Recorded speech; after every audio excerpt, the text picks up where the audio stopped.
Some things are hard to hear, not because they are wrong, because they are right. And there is a specific kind of discomfort that comes from finally hearing something said out loud that you have been half aware of for years but never had the language for. Something that lands not like new information, but like a mirror being held up in a way nobody has held it up before. What I am about to share with you is that kind of thing. Carl Jung spent decades working with some of the most sensitive, most deeply feeling people of his era. And in that work, he discovered things about empaths that most people in his field were not comfortable saying. Things that did not fit neatly into the narrative of the empath as the misunderstood hero of their own story. Things that were true and uncomfortable, and ultimately more helpful than anything comfortable could ever be. Stay with me, because these 4 truths are not here to make you feel bad about yourself. They are here to hand you something nobody gave you when you needed it most, an honest mirror. And by the end of this, I think you will understand why Jung believed the most loving thing he could do for his most sensitive patients was not to protect them from the truth, but to finally trust them with it. The first brutal truth: your empathy is not always about the other person. This one lands hard, I know that. Because the empath's entire self-concept is built around the idea that their sensitivity is fundamentally other-directed, that they feel deeply because they care deeply, that their extraordinary attunement to other people's pain is purely an act of love, and it is, partially. But Jung discovered something underneath that. He found that in many of his most empathic patients, the compulsive need to tune into other people's pain, to absorb it, to carry it, to make it their primary concern, was not simply generosity. It was avoidance, specifically the avoidance of their own interior life. Jung observed that focusing completely on other people's emotions is one of the most effective ways a sensitive person can avoid feeling their own. When you are always attending to someone else's pain, there is no space left to feel your own. No quiet in which the things you have been avoiding have room to surface. The empath who is always the helper is sometimes also the person who is most afraid of what they would find if they stopped helping long enough to sit with themselves. Jung did not say this to diminish the empath's care for others. He said it because the empath who cannot see this in themselves will spend their entire life believing they are being generous, when sometimes, not always, but sometimes, they are actually running. And you cannot heal what you are running from by staying busy caring for everyone else.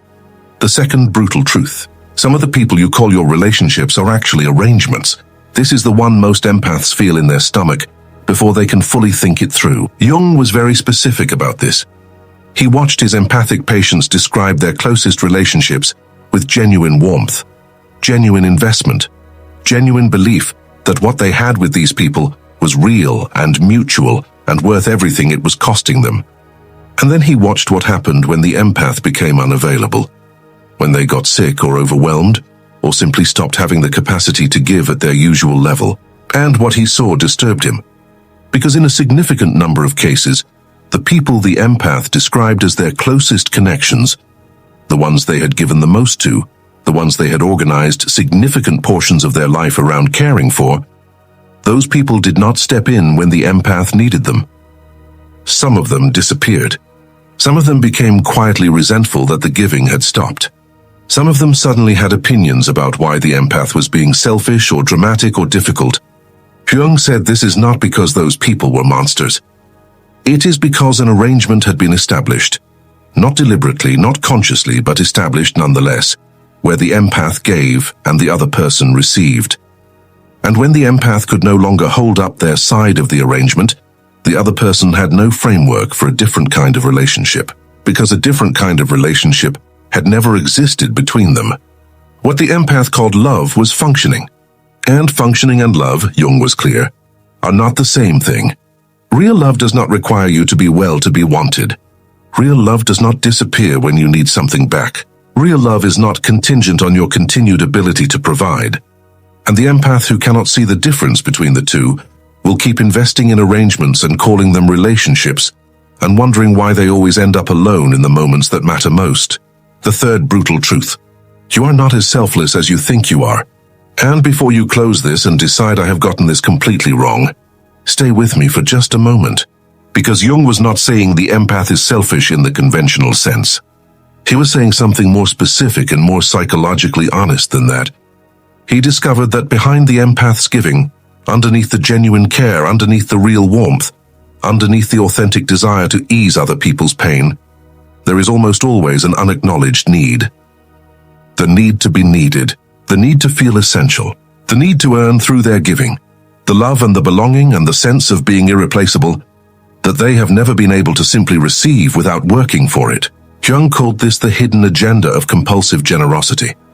Not hidden in a manipulative sense. The empath is not consciously aware of it.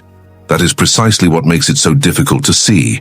But the empath who gives primarily because giving makes them feel safe, because being useful protects them from the fear of being unwanted, is not giving freely. They are transacting. And the transaction, however unconscious, changes the nature of the giving. It means the empath's generosity is not really unconditional. It is conditional on the other person needing them enough to make the giving feel justified. And that is a kind of selfishness. A very understandable, very human, very forgivable kind. But selfishness nonetheless. And Jung said that the empath who cannot see this in themselves will never be able to give in a way that does not eventually cost them everything. Because you cannot sustain giving that is secretly about your own need for safety. Eventually the transaction exhausts itself. And the empath is left depleted and resentful and confused about why loving people so much always leaves them feeling so empty. The fourth brutal truth. Your sensitivity is not always a gift. Sometimes it is a defense. This is the most complex of the four, and in some ways the most important.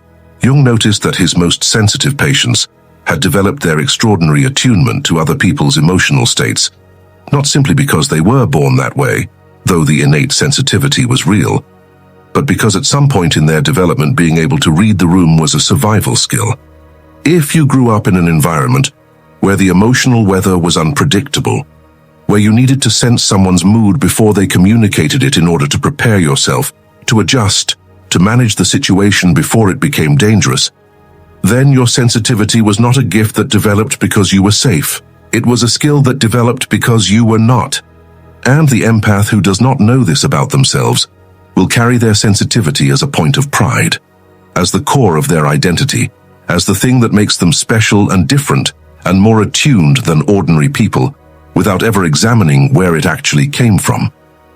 Without asking whether the hyper-awareness they have always called empathy is sometimes also hypervigilance. Whether the ability to feel what everyone else is feeling is sometimes less about love and more about an old nervous system still scanning for danger in every room. Jung said that the empath who mistakes hypervigilance for sensitivity cannot heal, because healing from hypervigilance requires acknowledging that you are not simply gifted. You are also wounded. And the wound and the gift are not separate things. They are the same thing, developed in the same moment, in the same room, in response to the same environment that first taught you to feel everything so completely. These four truths are not an attack on who you are. They are an invitation to know yourself more completely than the version of yourself you have always been comfortable with. The version that is only the sensitive one, only the caring one, only the person who feels too much in a world that feels too little. That version is real, but it is not the whole picture. And Jung spent his entire career arguing for the whole picture.